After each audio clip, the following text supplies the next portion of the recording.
Our channel victory knowledge hub. నా పేరు నంది ప్రమీల. మా ఛానల్ని ఫస్ట్ టైం చూసినట్లయితే ప్లీజ్ సబ్స్క్రైబ్ చేయండి. అలాగే పక్కనే ఉన్నటువంటి బెల్ ఐకాన్ని క్లిక్ చేయండి. మేము చేసే ప్రతి వీడియో కూడా మీకు నోటిఫికేషన్లో వస్తుంది. ఓకే ఫ్రెండ్స్, ఇప్పుడు మనం టాపిక్లోకి వెళ్ళిపోదాం. మనం లాస్ట్ క్లాస్లో కణ నిర్మాణం అనే విధులు అనే లెసన్లో కణం యొక్క కణాంగాల కోసం లాస్ట్ క్లాస్లో మనం చెప్పుకున్నాం. ఏంటి లాస్ట్ క్లాస్లో చెప్పుకున్నాం?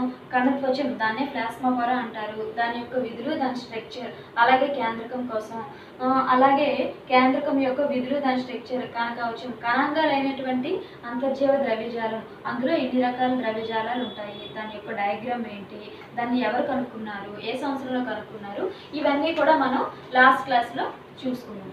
ఓకే, నెక్స్ట్ ఇప్పుడు ఈరోజు మనం తెలుసుకోబోయే టాపిక్ ఏంటంటే ఆ విధులని కణాంగాల గురించి తెలుసుకుంటున్నాం. అందులో గాల్జీ సంక్లిష్టం అనే కణాంగం కోసం ఈరోజు మనం తెలుసుకోబోతున్నాం. గాల్జీ సంక్లిష్టం.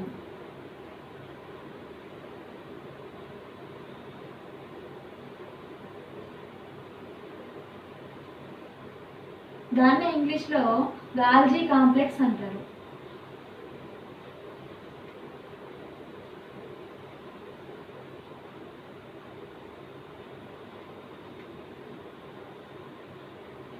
గాల్జీ సంక్లిష్టం అనే టాపిక్ కోసం తెలుసుకుంటున్నాం. ఈ గాల్జీ సంక్లిష్టం అనే నిర్మాణం కణంలో ఉంటుంది. దీన్ని ఇంగ్లీష్లో గాల్జీ కాంప్లెక్స్ అని కూడా అంటారు. అయితే దీన్ని ఎవరు కనుక్కున్నారు, ఏ సంవత్సరంలో కనుక్కున్నారు అని చూసుకున్నట్లయితే 1898 సంవత్సరంలో కెమెల్లో గాల్జీ అనే శాస్త్రవేత్త కనుక్కున్నారు.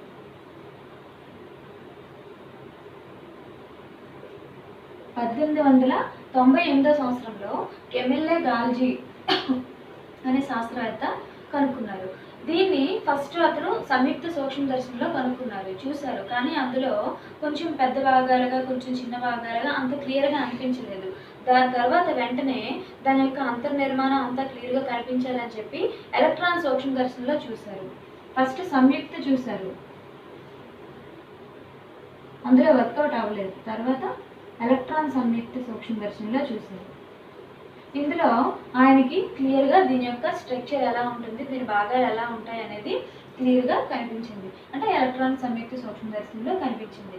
ఓకే, అయితే ఇప్పుడు గాల్జీ సంక్లిష్టం లేదా గాల్జీ కాంప్లెక్స్ దీంట్లో ఏముంటాయంటే ఈ కణాంగాలు అనేవి అనేక త్వచాలతో నిర్మితమై ఉండి ఒక తిత్తులు వంటి నాళాల వంటి నిర్మాణంగా ఉంటుంది. ఇది ఒకదాంతో ఒకటి ఇలా కుహరంగా ఉండి ఒకదాంతో ఒకటి చుట్టూ పొరల వంటి నిర్మాణం ఉండి తిత్తులు వంటి నాళాలతో పెనవేసుకుని ఉంటాయి. ఇప్పుడు ఈ నిర్మాణం మనం చూద్దాం ఎలా ఉంటుందో.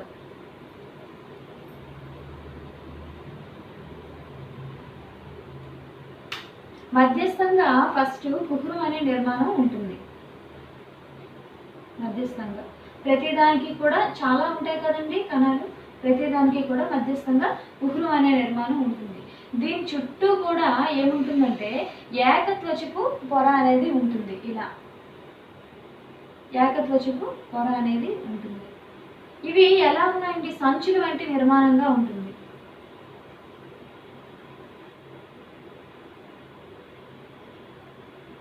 ఏకత్వచపు పొర ఉండి చుట్టూ కూడా సంచుల వంటి నిర్మాణం ఉంటుంది. దీని చుట్టూ కూడా ఏమవుతుందంటే సంచుల వంటి నిర్మాణంతో ఉంటుంది కదా, ఈ సంచుల వంటి నిర్మాణం చుట్టూ ద్రవంతో నిండినటువంటి కొన్ని కోశాలు అనేవి ఉంటాయి. ఇలా ద్రవంతో నిండినటువంటి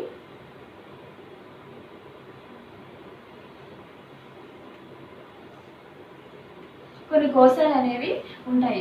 అయితే మనకి డయాగ్రామ్లో అంటే కణంలో చూసినప్పటికీ మనం కేంద్రకం ఇలా వేస్తాము, గాల్జీ సంక్లిష్టం ఉన్నప్పటికీ మనకి ఇలా డయాగ్రామ్లో చూపిస్తారు. అదే వృక్షకణంలో కూడా ఇలా మనకి చూపిస్తారు.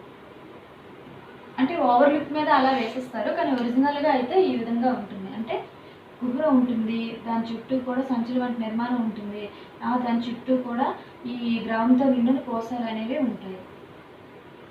ఈ విధంగా ఉంటుంది. సో దీని నిర్మాణం ఇలా ఉంటుంది. అయితే ఇప్పుడు ఈ గాల్జీ సంక్లిష్టం యొక్క ముఖ్య విధులు చెప్పుకున్నట్లయితే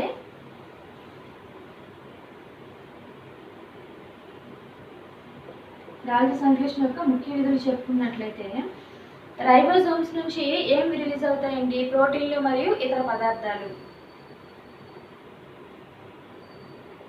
ప్రోటీన్లు మరియు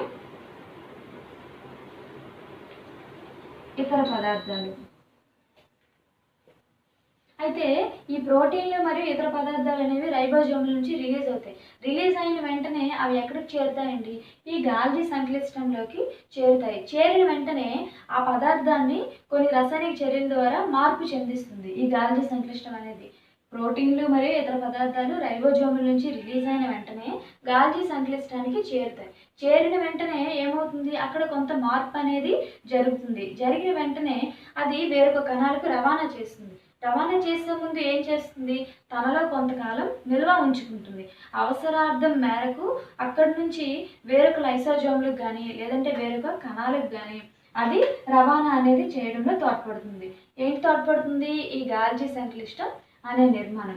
నెక్స్ట్ సెకండ్ పాయింట్ వచ్చేసి ప్లాస్మా పొరకు కానీ లేదంటే మరి ఏ ఇతర కణాంగాలకు కానీ ఏవైనా అగాధాల నుంచి ప్రమాదాల నుంచి కణాలను మరమ్మతు చేయడానికి లేదా ప్లాస్మా పొర నిర్మించడానికి కూడా ఈ గాల్జీ సంక్లిష్టం అనేది తోడ్పడుతుంది. అంటే ఏవైనా గాయాలు జరిగినప్పుడు అక్కడ సెల్స్ తగ్గడం కానీ అక్కడ ఏవైనా కొంచెం లోటు కనిపిస్తుంది. అలాంటి వాటిని ఈ గాల్జీ సంక్లిష్టం అనేది భర్తీ చేస్తుంది. అంటే కణాల మరమ్మత్తు.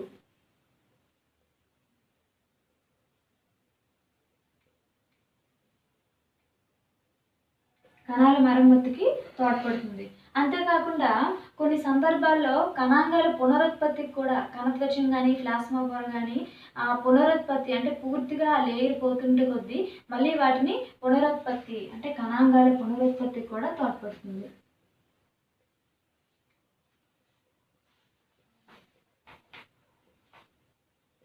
కణాంగాల పునరుత్పత్తికి కూడా తోడ్పడుతుంది.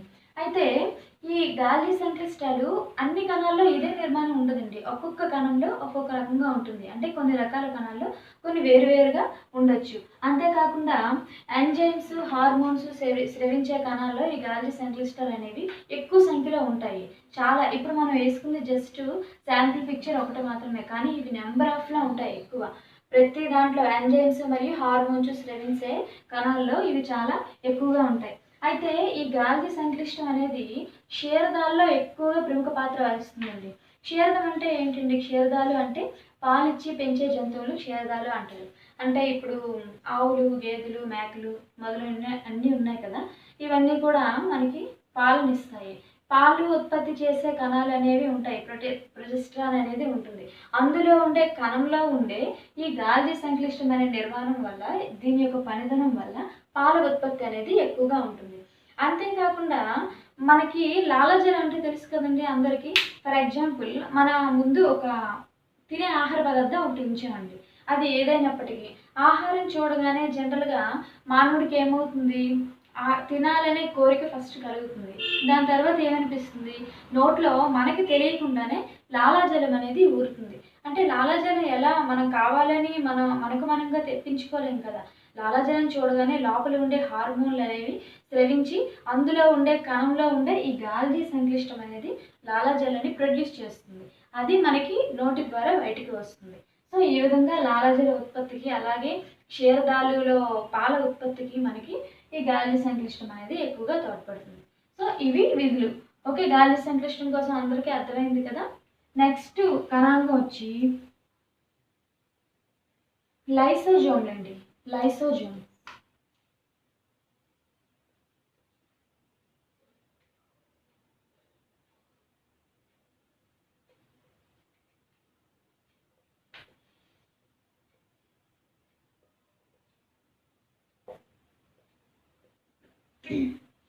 లైసోజోమ్స్ ఇవేంటంటే ఈ లైసోజోమ్స్నే మనం ఒక పేరు పెట్టి అంటాం. ఏమంటే స్వయం విచ్ఛిత్తి సంచులు అని అంటాం. ఎందుకంటామో దీని విధి చెప్తే దాన్ని పట్టించి మీరే చెప్పేస్తారు స్వయం విచ్ఛిత్తి సంచులు అని ఎందుకంటారు. అయితే ప్రతి కణంకి కూడా ప్లస్ ఉంటుంది, మైనస్ ఉంటుంది. శాస్త్రవేత్తలు ఈ లైసోజోమ్స్ కోసం పరిశోధన చేశారు. అయితే కణం ఎప్పుడూ కూడా సజీవంగా ఉంటుంది. దాంట్లో ఎటువంటి డిఫాల్ట్స్ రావట్లేదు. కారణం ఏంటి? కణాన్ని నాశనం చేసే వినాశకమైన ఎంజైమ్స్ కణంలో ఉన్నప్పటికీ కణం ఎప్పుడు సజీవంగా ఉంటుంది. అసలు ఈ వినాశకానికి కారణమైన ఎంజైమ్స్ ఎక్కడికి వెళ్తున్నాయి, ఏం జరుగుతుంది అని పరిశోధనలు చేశారు చాలా శాస్త్రవేత్తలు. చాలా ఒకరికి ఇద్దరు చాలా పరిశోధనలు చేసి లాస్ట్కి ఒక పరిష్కారం అనేది చేకూర్చారు. లాస్ట్లో ఏం తేలింది, ఈ కణాన్ని వినాశనం చేసే ఎంజైమ్స్ అనేవి ఇంకా కణంలో ఏ భాగం దగ్గరికి వెళ్ళవు, ఈ లైసోజోమ్స్ దగ్గరకు మాత్రమే చేరుతాయి. లైసోజోమ్ దగ్గరికి చేరిన వెంటనే ఆ యొక్క పార్ట్స్ని ఎంజైమ్స్ని తీసుకుని ఏం చేస్తుంది, తనలో హరించుకొని జీర్ణం చేసుకుంటుంది. జీర్ణం చేసుకుని వెంటనే అందులో విశ్లేషణ అంతా చెంది కూడా ఆ లైసోజోమ్ అనేది పగిలిపోతుంది. ఇది ఇలా లైసోజోమ్ ఉంటుంది.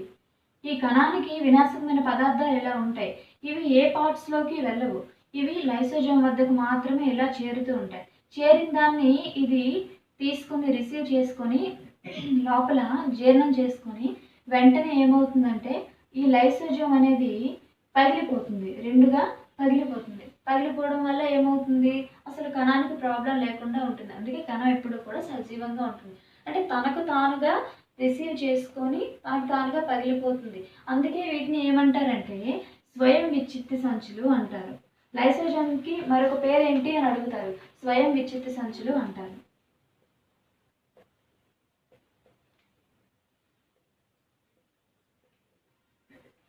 స్వయం విచ్ఛిత్తి సంచులు, దీన్ని ఇంగ్లీష్లో suicidal bags of the cell అంటారు.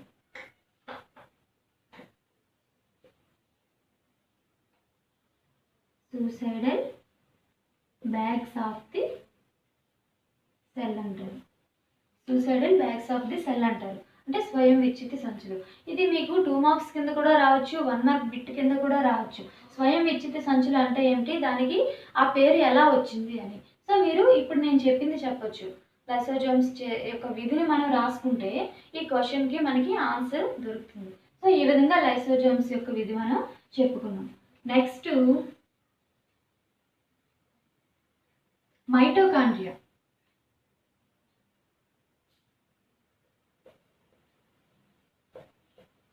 మైటోకాండ్రియా దీనికోసం మనందరికీ తెలుసు కదండి, కణంలో ఎక్కువగా ప్రతి ఒక్కరి నోట్లో వచ్చే పదం మైటోకాండ్రియా. దీనికోసం తెలిసినా తెలియపోయినా మైటోకాండ్రియా అని మాత్రం మనం తరచుగా అంటుంటాం.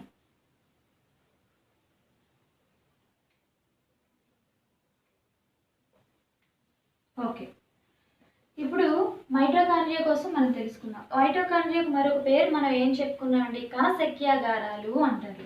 ఏమంటారు, కణశక్యాగారాలు.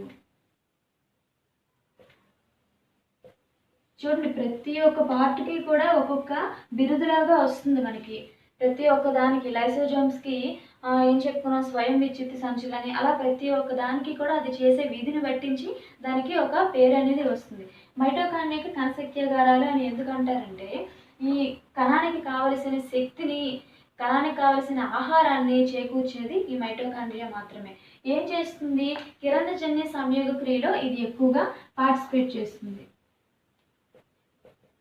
కిరణజన్య సంయోగ క్రియ. కిరణజన్య సంయోగ క్రియ అంటే ఏంటండి, సూర్యుడి నుంచి వచ్చే సూర్యకాంతిని ఇది శోషించుకొని రసాయన శక్తిగా మార్చి వాతావరణంలో ఉండే కార్బన్ డైఆక్సైడ్ సహాయంతో ఆహార పదార్థాలను అంటే పిండి పదార్థాలను తయారు చేసే పాత్రలో వహిస్తుంది. ఇది మైటోకాండ్రియా పని.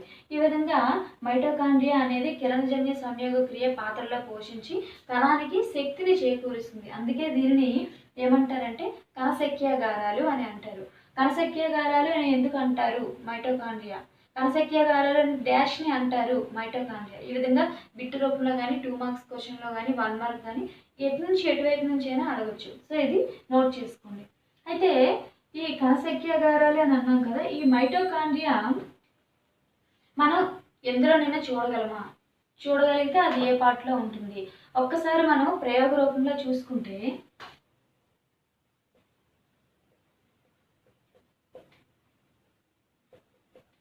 ఉల్లిపొరలో మనం మైటోకాండ్రియాని గమనించవచ్చండి. అంటే ఒకవేళ ఉల్లిపొరలో లేకపోయినా బొగ్గులో ఉండే కణాలు కానీ లేదంటే దత్తూర మొక్కల్లో కానీ మనం చూసుకోవచ్చు. అయితే మనకి ఉల్లిపొర అనేది అందరికీ అందుబాటులో ఉంటుంది కనుక దాంట్లో మనం చూసుకోవచ్చు. సో ఫస్ట్ ఈ ప్రయోగం చేయడానికి కావాల్సినవి ఏంటంటే కొన్ని లిక్విడ్స్ అనేవి అవసరం. అది ఏంటంటే జానస్ గ్రీన్ బీ ద్రావణం అండి. జానస్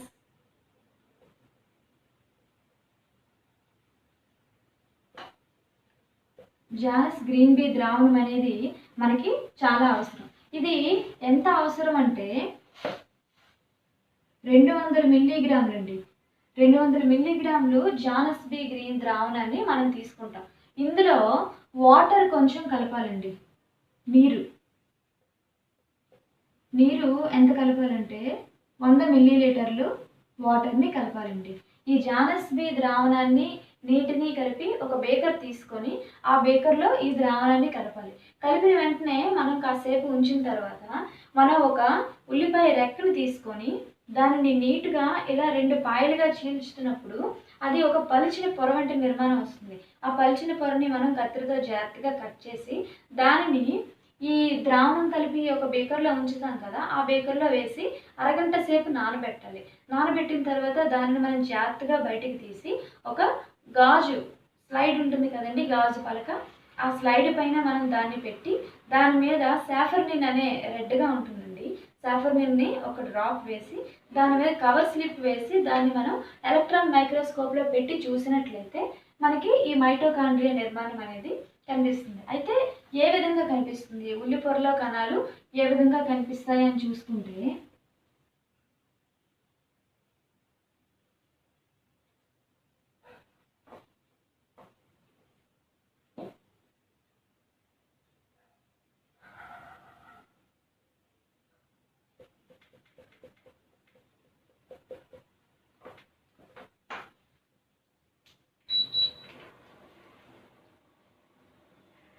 ఈ విధంగా కనిపిస్తుందండి. మనకి ఉల్లి పొరలో కణాలు అనేవి ఈ విధంగా కనిపిస్తుంది. అంతే, ఒక్కోసారి దీనికి సాఫర్నిన్ వేయచ్చు, లేదు అంటే అది కనిపించడానికి గ్లిజరిన్ కూడా వేయచ్చు. మీ ఆప్షన్ పట్టించి ఉంటుంది అది. సో అది వేసి దాన్ని మైక్రోస్కోప్లో చూసినట్లయితే ఈ విధంగా ఉంటుంది. ఇందులో కూడా యాజ్ ఇట్ ఈస్గా కణాలు అన్నీ కూడా మనకి క్లియర్గా కనిపిస్తాయి. ఓకే, అది గ్రీన్ కలర్లో ఉంటుంది.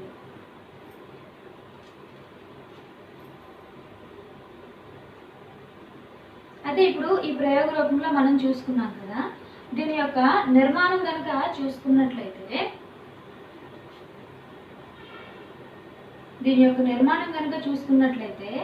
ఆకారం అనేది, ఈ మైటోకాండ్రియా ఆకారం అనేది చిన్నదిగా ఉంటుందండి. చాలా చిన్న చిన్న చుక్కలుగా కనిపిస్తాయి.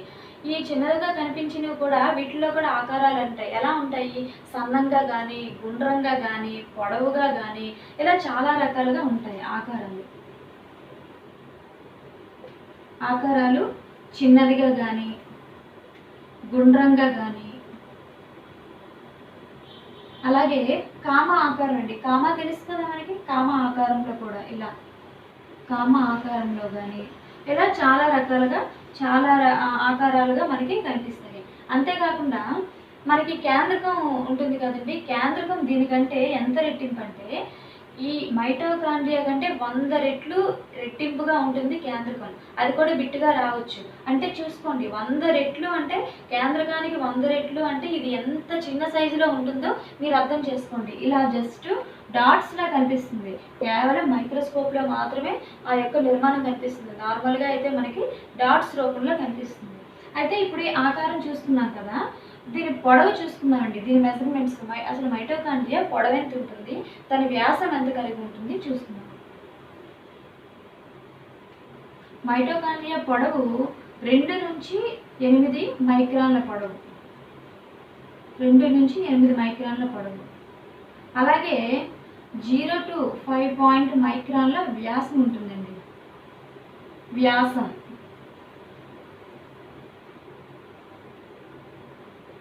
ప్రతి కణంలో కూడా ఇవి ఎంత ఉంటాయండి, 100 నుంచి 150 ఉంటాయన్నమాట మైటోకాండ్రియాలు. చూడండి ఆకారాలు, పొడవు వచ్చేసరికి 2 నుంచి 8 మైక్రాన్ల పొడవు ఉంటుంది. అలాగే వ్యాసం వచ్చేసి 0.5 మైక్రాన్ల వ్యాసం అనేది ఉంటుంది. అయితే ఇప్పుడు మనం ఒక డయాగ్రామ్ మాత్రమే వేసాం, కానీ ఒక కణంలో ఎన్ని మైటోకాండ్రియాలు ఉంటాయండి, 100 నుంచి 150 మైటోకాండ్రియాల వరకు ఉండొచ్చు. అయితే ఈ మైటోకాండ్రియా నిర్మాణం ఎలా ఉంటుంది ఇప్పుడు మనం డయాగ్రామ్ రూపంలో చూసుకుందాం. ఇవన్నీ మీరు నోట్ చేసుకోండి, ఇవన్నీ బిట్స్ కింద వస్తాయి. ఈ రన్నింగ్ నోట్స్ కనుక మనం ప్రిపేర్ చేసుకున్నట్లయితే దీని నుంచే మనం లాంగ్ ఆన్సర్స్ కూడా సొంతంగా మనం తయారు చేసుకోవచ్చు. మెయిన్ కీ పాయింట్స్, ఈ పాయింట్స్ అనేవి మీరు నేర్చుకుంటే దీని నుంచి పెద్ద పెద్ద ఆన్సర్లు కూడా మీరు ఓన్గా రెడీ చేసుకోవచ్చు. ఆకారం ఎలా ఉంటుంది, దాని పొడవు ఎంత ఉంటుంది, 2 నుంచి 8 మైక్రాన్లు, అలాగే వ్యాసం ఎంత ఉంటుంది, మెయిన్ కీ పాయింట్స్ అండి.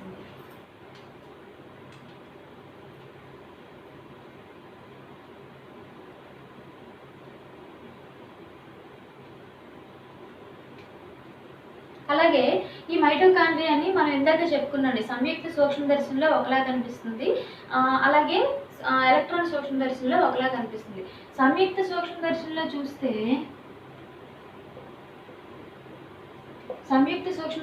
చూస్తే ఇది ఎలా కనిపిస్తుందండి?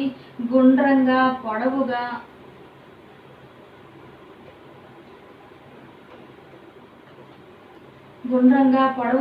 అంటే ఇలా చుక్కల మాదిరిగా కనిపిస్తుందండి. జస్ట్ ఇలా చుక్కల మాదిరిగా కనిపిస్తుంది. అదే ఎలక్ట్రాన్ మైక్రోస్కోప్లో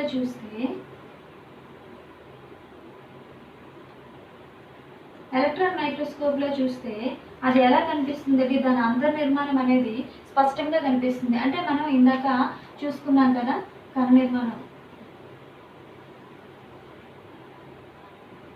ఇలా ఈ నిర్మాణాలు కనిపిస్తాయండి మనం ఎలక్ట్రాన్ సూక్ష్మదర్శినిలో చూస్తే. అయితే ఇప్పుడు దీని యొక్క నిర్మాణాన్ని మనం పట రూపంలో ఏ విధంగా ఉంటుందో చూసుకుందాం.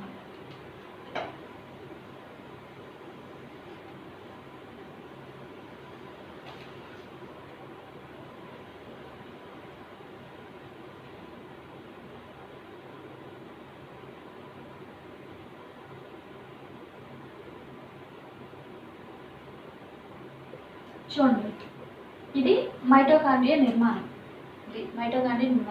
దీని యొక్క భాగాలు ఇప్పుడు చూసుకుందాం. వెలుపలిగా ఉండేదాన్ని ఏమంటారండి? వెలుపలి త్వచం. ఆ పేరులోనే ఉంది, వెలుపలిగా ఉండే త్వచాన్ని వెలుపలి త్వచం అంటారు. ఇది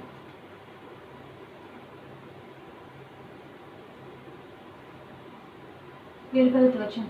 అలాగే లోపల ఉండే త్వచాన్ని లోపలి త్వచం అంటారు. లోపలి త్వచం ఎలా ఉంటుందండి? ఈ ముడతలు వంటి నిర్మాణానికి జస్ట్ ఇలా ఆనుకొని ఉంటుంది. దీన్ని లోపలి త్వచం అంటారు.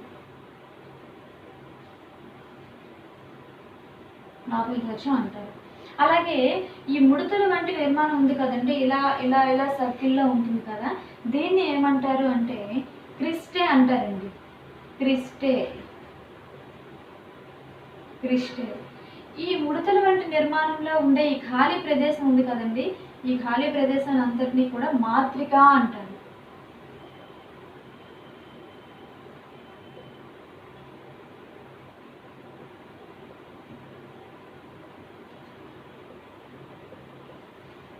చూడండి, ఈ విధంగా మాత్రిక అంటారు. ఇది మైటోకాండ్రియా యొక్క డయాగ్రామ్. ఒక్కోసారి ఇది మనకి 4 మార్క్స్ కింద ఇవ్వచ్చు, 2 మార్క్స్ కింద ఇవ్వచ్చు, లేదంటే మైటోకాండ్రియా నిర్మాణం పట సహాయంతో వివరించి భాగాలు గుర్తించండి అని మీకు ఎస్ఏ క్వశ్చన్లో కూడా ఇవ్వచ్చు.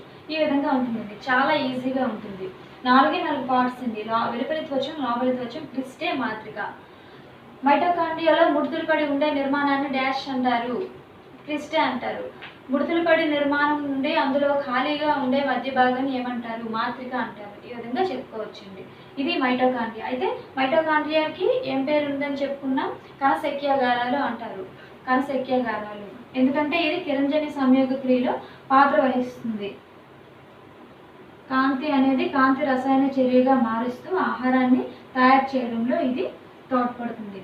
నెక్స్ట్ వచ్చేసింది రైబోజోమ్స్.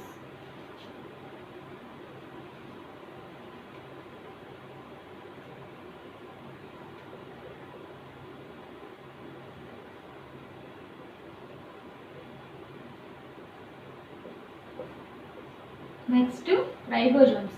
ఈ రైబోజోమ్స్ కోసం నిన్న మనం చెప్పుకున్నాం. ఎక్కడ చెప్పుకున్నాం? అంతర్జీవ ద్రవ్యజాలం దగ్గర చెప్పుకున్నాం. ఇవి కణాల్లో ఉంటాయి.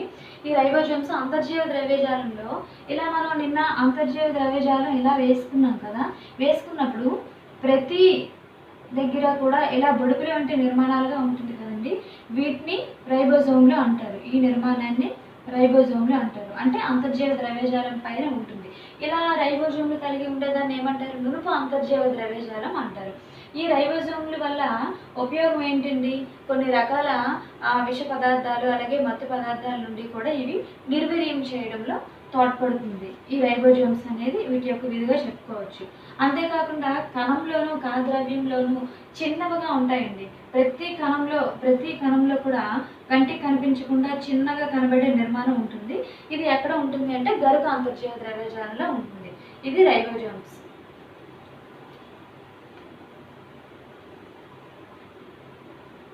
నెక్స్ట్ ప్లాస్టిడ్స్ అండి. ప్లాస్టిడ్లు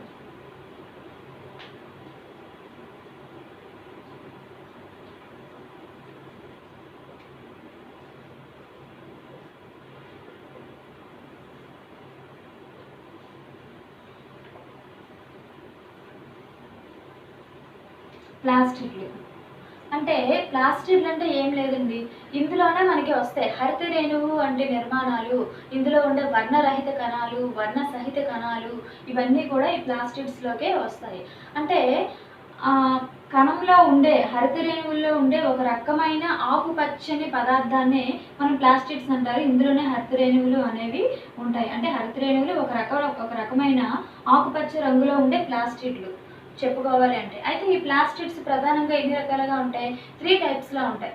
ఏంటి అంటే ఆ 3 టైప్స్ ఇవి ఎందులో ఉంటాయండి? ప్లాస్టిడ్స్ లేదా ఈ హరిత రేణువు నిర్మాణం అనేది మొక్కల్లో ఉంటుంది, జంతు కణాల్లో ఉండదు, ఓన్లీ మొక్కల్లో మాత్రమే ఉంటుంది.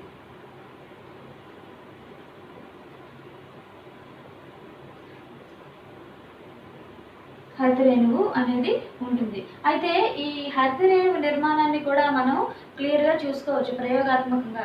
ఏ ప్లాంట్ అంటే మనకి రియో ప్లాంట్లో కనిపిస్తుందండి. మనం లాస్ట్ క్లాస్లో కూడా చెప్పుకున్నాం, కొన్ని ఎక్స్పెరిమెంట్స్కి రియో ప్లాంట్ అనేది వాడుతున్నాం. క్రాటాన్ ప్లాంట్గా చెప్పుకునే రియో ప్లాంట్లో ఈ రియో ప్లాంట్ని నేను అంటే లాస్ట్ క్లాస్లో చెప్పుకున్నట్టే ఆ ప్లాంట్ని మనం నిలువుగా ఆ యొక్క లీఫ్ని తీసుకొని స్ట్రైట్గా కట్ చేసినట్లయితే పలుచని పొర వంటి నిర్మాణం వస్తుంది. దాన్ని కట్ చేసి దానిపైన సాఫ్రనిన్ కానీ గ్లిజరిన్ కానీ లేదంటే ఏమీ లేకపోతే వాటర్ డాట్ కూడా వేసి దానిపైన కవర్ స్లిప్ వేసి మనం ఎలక్ట్రాన్ మైక్రోస్కోప్ కింద పెట్టినట్టు చూస్తే ఈ యొక్క హరితరేణు నిర్మాణం అనేది మనకి క్లియర్గా కనిపిస్తుంది. అయితే ఈ హరితరేణు నిర్మాణంలో ఇప్పుడే మనం చెప్పుకున్నాం కదండి, క్లోరోప్లాస్ట్లు అనేవి 3 టైప్స్లో ఉంటాయి. ఏంటి ఆ 3 టైప్స్ అంటే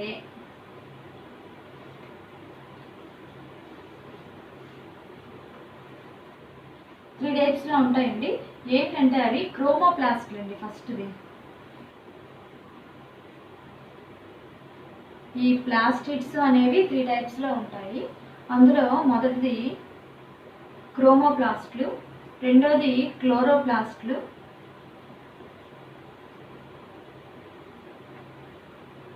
మూడోది ల్యూకోప్లాస్ట్లు,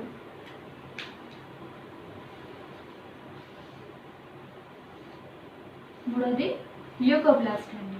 అంటే చూడండి, క్రోమోప్లాస్ట్లు, క్లోరోప్లాస్ట్లు, ల్యూకోప్లాస్ట్లు.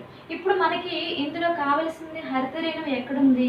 సెకండ్ వన్ క్లోరోప్లాస్ట్ ఉంది.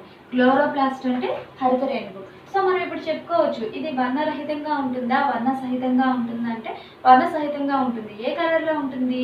హరితం అంటే ఏంటి? పచ్చదనం, ఆకుపచ్చ రంగులో ఉంటుంది క్లోరోప్లాస్ట్. ఇది ఆకుపచ్చ రంగులో ఉంటుంది.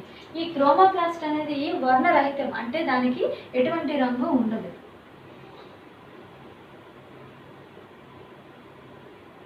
అంటే దానికి ఎటువంటి రంగు ఉండదంటే దానికి ఇష్టం వచ్చిన రంగులో ఉంటుంది, అనేక వివిధ రకాల ఉంటుంది, అంటే వర్ణరహితంగా ఉంటుంది, వివిధ రంగుల్లో ఉంటుంది అని మనం చెప్పుకోవచ్చు. ఇది నెక్స్ట్ వచ్చేసరికి ల్యూకోప్లాస్ట్, అంటే రంగు లేనిది, దాన్ని వర్ణరహితం అని చెప్పుకోవచ్చు.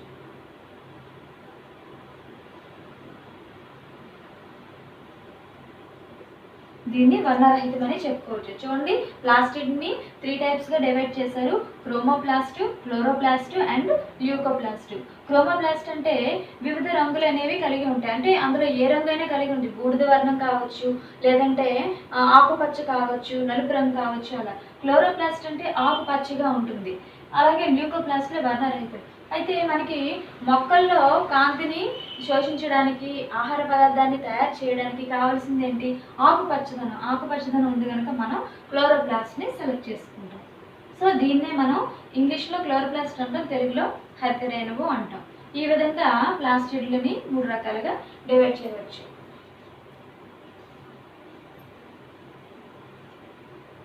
అలాగే ఈ ప్లాస్టిడ్లు దీని యొక్క ఆకారాలు చూసుకున్నట్లయితే, అంటే ఈ హరిత రేణువు ఆకారాలు కనుక చూసుకున్నట్లయితే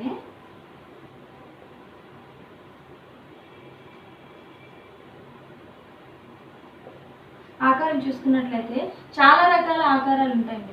గుండ్రంగా ఉంటాయి, కొన్ని అండాకారంగా ఉంటాయి, కొన్ని స్తంభాకారంగా ఉంటాయి, కొన్ని పొడవుగా ఉంటాయి. ఒక్కొక్క కణం అనేది ఒక్కొక్కలా ఉంటుంది. ఆకారాలు గుండ్రంగా, అలాగే పొడవుగా, అలాగే కొన్ని నిచ్చెన ఆకారంలో ఉంటాయండి, కొన్ని నక్షత్ర ఆకారంలో ఉంటాయి. నిచ్చెన ఆకారంలోను, అలాగే కొన్ని నక్షత్ర ఆకారంలోను డిఫరెంట్గా ఉంటాయి. కొన్ని కణాలు సర్పిల్ ఆకారంలో కూడా ఉంటాయండి. హరితరేణువు కొన్ని సర్పిల్ ఆకారంలో కూడా ఉంటాయి. కొన్ని జాలాకారంలో ఉంటాయి, ఒకదానితో ఒకటి కనివేసుకుని వల వంటి నిర్మాణంలో ఉంటాయి. కొన్ని జాలాకారంలో ఉంటాయి. ఈ విధంగా అనేక రకాలుగా హరితరేణువు అనేది ఉంటుంది. గుండ్రంగా కానీ, పొడవుగా కానీ, నిచ్చెన ఆకృతిలో కానీ, నక్షత్ర ఆకారంలో కానీ, సర్పిల్ ఆకారంలో కానీ, జాలాకారంలో కానీ డిఫరెంట్గా ఉంటుంది అనమాట ఈ హరితరేణువు. అయితే ఈ హరితరేణువు మ్యాక్సిమం ఎన్ని కణాలు ఉండొచ్చు అని చెప్పుకున్నాం. ఇందాక మైటోకాండ్రియాకి 100 నుంచి 150 ఉండొచ్చు ఒక కణంలో అని చెప్పుకున్నాం. అయితే ఈ హరితరేణువు ఎన్ని ఉండొచ్చు అంటే 4 నుంచి 10 మైక్రాన్ల వ్యాసం అనేది ఉండొచ్చు. 4 నుంచి 10 మైక్రాన్ల వ్యాసం అనేది ఉండొచ్చు. ఎందులో ఉంటుందండి? చిన్న చిన్న మొక్కల్లో ఉండదు. బాగా ఎదిగిన మొక్కలు, పొడవాటి మొక్కలు ఉంటాయి కదా, అందులో 4 నుంచి 10 మైక్రాన్ల వ్యాసం వరకు ఈ హరితరేణువు అనేది ఉండొచ్చు. అంతేకాకుండా ఇవి కిరణజన్య సంయోగ క్రియను ఎక్కువగా నిర్వర్తిస్తాయి. ఏం చేస్తుంది కిరణజన్య సంయోగ క్రియ అంటే?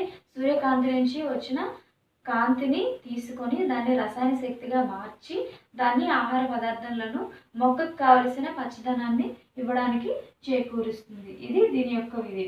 ఇందులో 50 నుంచి 200 క్లోరోప్లాస్ట్లు శక్తిని కలిగి ఉంటుంది.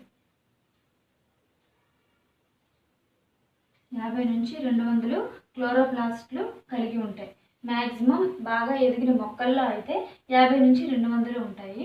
దాని యొక్క పొడవు అయితే కనుక ఎదిగిన మొక్కల్లో 4 నుంచి 10 మైక్రాన్ల వ్యాసం అనేది ఉంటుంది. సో ఈ విధంగా ప్లాస్టిడ్లో ఉండేటువంటి హరితరేణువు యొక్క నిర్మాణం, దాని యొక్క విధులు, దాని షేప్ ఎలా ఉంటుంది, దాని కొలతలు ఎలా ఉంటాయి మొదలైనవన్నీ మనం తెలుసుకున్నాం కదండి. ఇప్పుడు నెక్స్ట్ కణం వచ్చేసి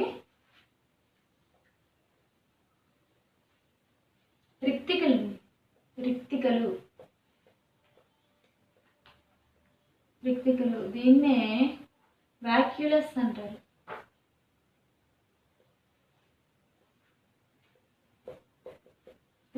దీన్నే వాక్యూలస్ అంటారు. మనం లాస్ట్ క్లాస్లో కంటే బిఫోర్ లాస్ట్ క్లాస్లో మనం ఏం చెప్పుకున్నాం? రిక్తిక కోసం చెప్పుకున్నాం. అంటే మొక్కల్లోనూ ఉంటుంది, జంతువుల్లోనూ ఉంటుంది. జంతు కణాల్లో రిక్తికం అనేది చిన్నదిగా ఉంటుంది, ఎందుకంటే కేంద్రకం అక్కడ పెద్దదిగా ఉంటుంది. అది వృక్ష కణంలో రిక్తిక అనేది ఒక ప్రక్కకు కేంద్రకాన్ని పక్కకు నెట్టవేయబడి రిక్తిక మాత్రమే పెద్ద సైజులో ఉంటుంది.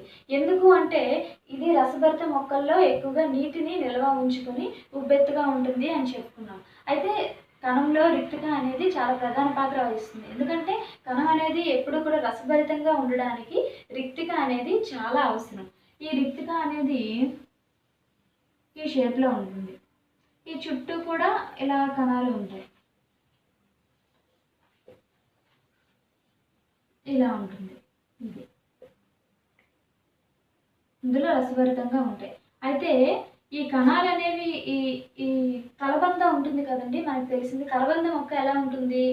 పైన పొర అంతా కూడా ఒక రకంగా ఉండి చుట్టూ కూడా కంటకాల వంటి నిర్మాణం ఉండి మధ్యలో ఉబ్బెత్తుగా ఉంటుంది. అంటే చాలా దళసరిగా ఉంటుంది, రసభరితంగా ఉంటుంది. ఇప్పుడు మనం ఈ రిక్తికలు నిర్మాణం మనం ఎలక్ట్రాన్ మైక్రోస్కోప్ ద్వారా చూడాలి అంటే మనం ఎంచుకోవాల్సింది ఏంటంటే కలబందనే ఎంచుకోవాలి. దానిని పలుచగా చీల్చి ఒక సన్నటి పొరని తీసుకొని దాన్ని కూడా గ్లిజరిన్ కానీ సాఫ్రనిన్ కానీ వేసి మనం ఎలక్ట్రాన్ మైక్రోస్కోప్ ద్వారా చూస్తే రిక్తికలు అనేవి కనిపిస్తాయి. దీని యొక్క విధి ఏంటండి? మొక్కని ఎప్పుడు రసభరితంగా ఉంచుతుంది, ఎక్కువ నీటిని నిల్వ ఉంచుతుంది. సో ఇది దీని విధిగా చెప్పుకోవచ్చు. ఇంకా లాస్ట్ విషయానికి వచ్చేసరికి ఇంకా కణాంగాలన్నీ అయిపోయండి.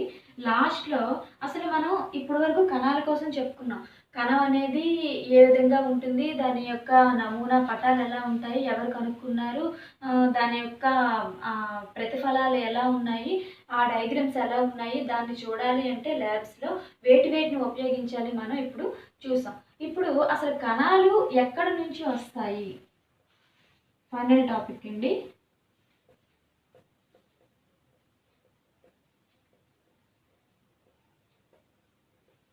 కణాలు ఎక్కడి నుంచి వస్తాయి, ఈ డౌట్ రాలేదండి ఎవరికి కూడా. మనం లాస్ట్ క్లాస్లో చెప్పుకున్నాం, ఏం చెప్పుకున్నాం, మనకి స్లేడన్ అనే శాస్త్రవేత్త కేంద్రకం కోసం చెప్పుకున్నప్పుడు స్లేడన్ అనే శాస్త్రవేత్త కేంద్రకం నుంచి కణాలు వస్తాయి అని ఆయన చెప్పారు. కానీ ఇక్కడ కూడా ఏమవుతుంది, సజీవులన్నీ అసలు కణాలన్నీ నిర్మితం అయితేనే అవయవాలు అవుతాయి, అవయవాలు నిర్మితం అయితేనే ఒక ఆకారం, ఒక దేహం అనేది తయారవుతుంది. అంటే ప్రాణంతో ఉండే జీవులు, సజీవులన్నీ కూడా కణాలతోనే నిర్మితమై ఉంటాయి. అయితే కణ సిద్ధాంతాన్ని ఎవరు ప్రతిపాదించారు అంటే మనం లాస్ట్ క్లాస్లో ఏం చెప్పుకున్నాం, స్లేడన్ అని చెప్పుకున్నాం. అతని పూర్తి పేరు జాకబ్ స్లేడన్.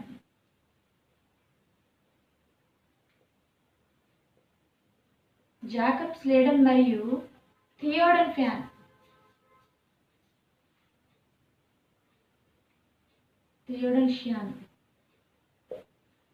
వీరు ఇరువురు కలిసి ఏం ప్రతిపాదించారంటే జాకబ్ స్లేడన్ మరియు థియోడర్ ష్యాన్ అనేటటువంటి అతను ఏం చేశారు, కణ సిద్ధాంతాన్ని ప్రతిపాదించారు. కణ సిద్ధాంతాన్ని సెల్ థియరీ అంటారండి. దీన్ని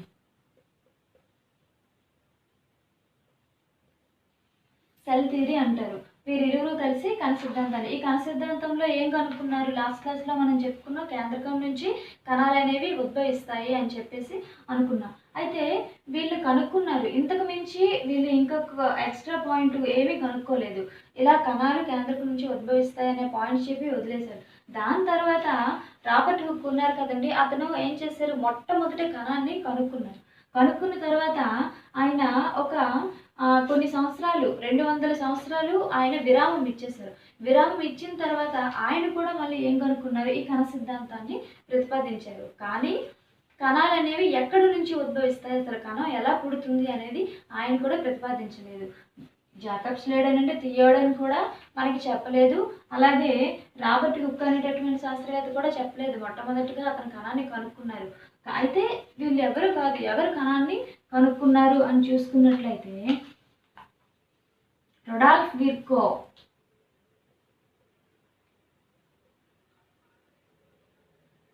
రొడాల్ఫ్ విర్కో అనే శాస్త్రవేత్త 1855 సంవత్సరంలో కణాలు పాత కణాల నుంచే కొత్త కణాలు ఉద్భవిస్తాయి, కణం ఎప్పుడూ కూడా కణ విభజనలో పార్టిసిపేట్ చేస్తుంది, కణ విభజన ద్వారా పాత కణాల నుంచి కొత్త కణాలు ఉద్భవిస్తాయి అని విషయాన్ని రొడాల్ఫ్ విర్కో అనేటటువంటి శాస్త్రవేత్త 1885లో కనుక్కున్నారు.